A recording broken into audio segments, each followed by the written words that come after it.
council, you establish recommendations for countries, you see the best practices others are doing, but there are many ways to go forward within the European Union. Of course, with binding targets is easier and it's faster. If you don't have binding targets, you have to prove the case. You have to show the best practices, you have to show those countries which are reducing the imports of fossil fuels because of reduction of consumption, those countries. So there are many ways of forward. That's why we next, in the year 2016, will come with a revision of the directives of the renewables directive, but also the energy efficiency directives. We come with new proposition, and we will come with the governance system of the whole energy union, including energy efficiency. But there's a way forward. If you see the way lighting, I come back to lighting, is changing everywhere.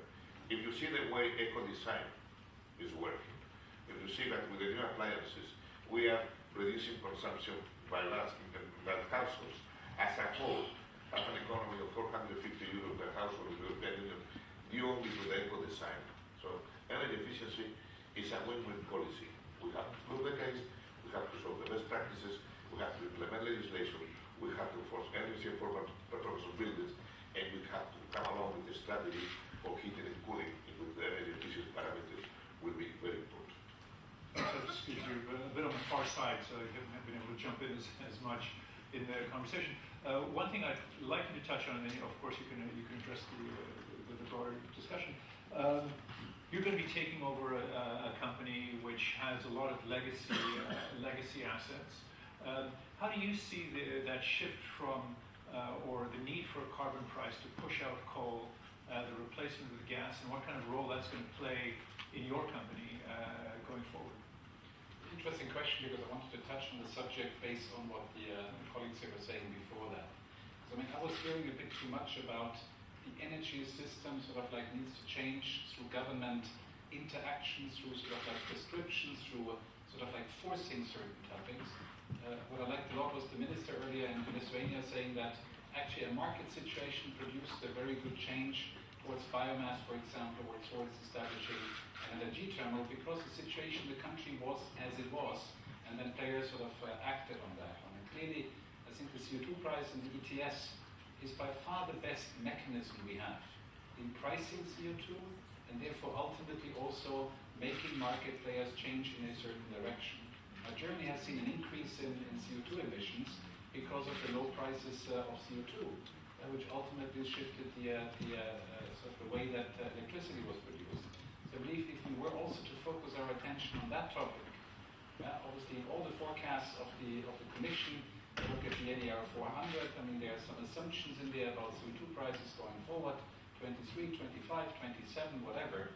I think these are the prices we need to see now. I think that would be an action to really change and drive efficiency, drive changes in the electricity generation, drive changes in the way that transport is being used, industry is using that. I think that is the key driver that will really change the system. And again, yes, in my company, I will have a whole range of different technologies, and I will deploy them as long as the market will require those.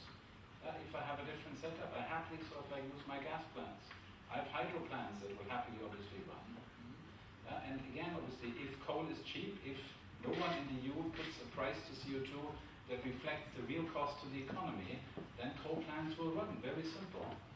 So I think by changing the system, by focusing on the ETS, by really changing that into the market mechanism that was intended, by avoiding overlaying targets that all the time cripple the ETS market, I think that would be a real drive, and that would mean the change in all of the countries, because all are affected by the same mechanism. We have Stefan can jump in, and I'm going to just ask if there's anybody has questions. So there first, and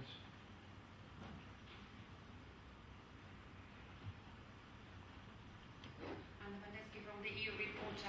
I have a question to Commissioner Cañete over the giant gas field offshore Egypt, which was Egypt gas field, this discovery. So what are the potential of African offshore gas, and how this discovery will change the mentality of the Commission? Would it be a viable alternative relative to the projects of South Stream Corridor, for example, and how you regard this discovery in general? I think not complicated. You have to put jointly Cyprus and Israel because it's a joint project, no? And if the reserves over there at the moment are in the area of 2,800 BCM, the well-known reserves, and they are exploring much more. We will make triple that. That's a huge amount of that's a very important amount of gas. If you compare it with Russian reserves, 48,000 BCM, that's much bigger. No? But nonetheless, it's extremely important.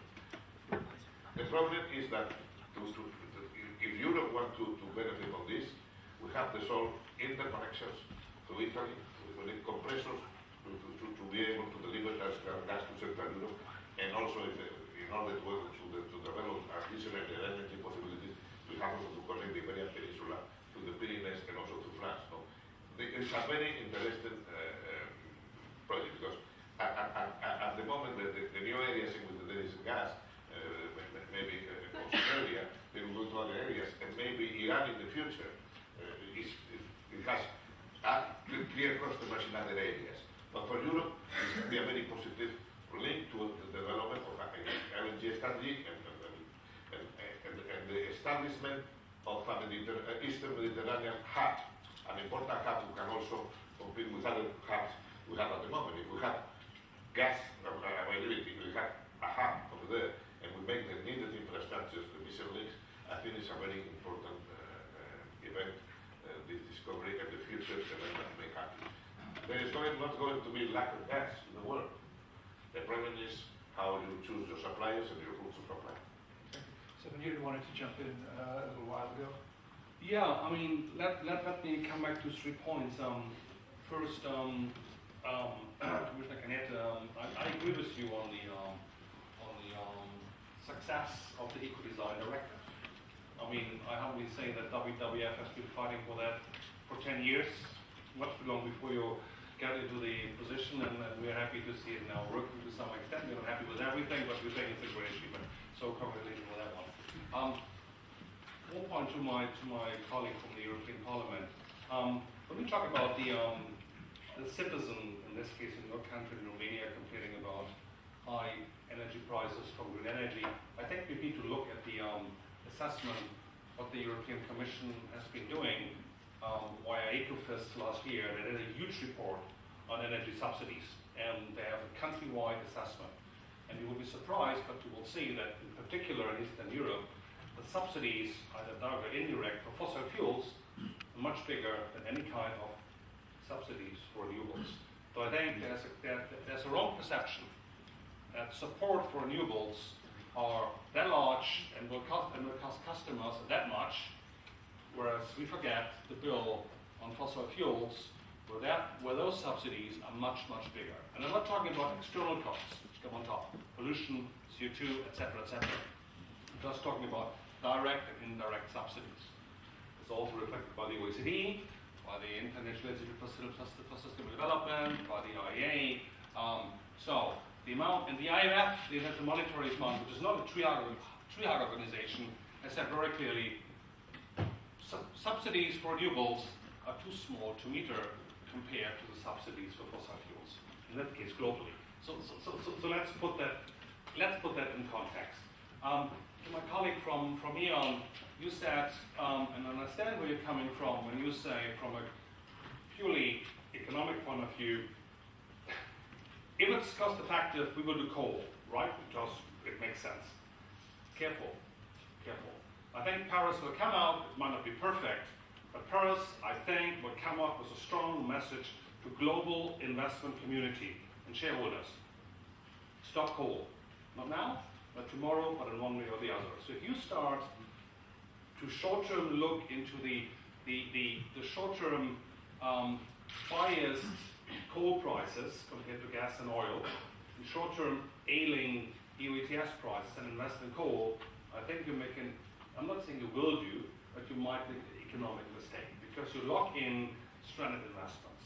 So for a clever company like E.ON, and I'm German as you, and I think we want to be a little bit clever.